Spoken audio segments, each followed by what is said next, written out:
Nagsagawa na po ng kanyang ika-4 na State of the Nation address si Pangulong Ferdinand Marcos Jr. sa Batasang Pambansa, Quezon City nitong Lunes, July 28. Sa kanyang talumpati, diniyak po ni Marcos na mas paiitingin pa ng gobyerno ang serbisyo sa mga nalalabing 3 taon ng kanyang termino.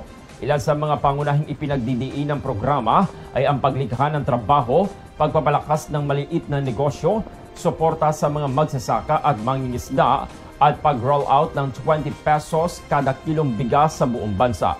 Binanggit rin niya ang mga isinusulong na reforma sa edukasyon, scholarship program at modernong pasilidad para sa mga guro at estudyante, kalusugan, infrastruktura at transportasyon, kabilang na po ang libreng dialysis, cancer medical at pagpapatayo ng Bukas Center. Tinutukan din po ni Marcos ang digital access, pagpapaayos ng internet sa pampublikong paaralan at pagpapalawak ng libreng Wi-Fi.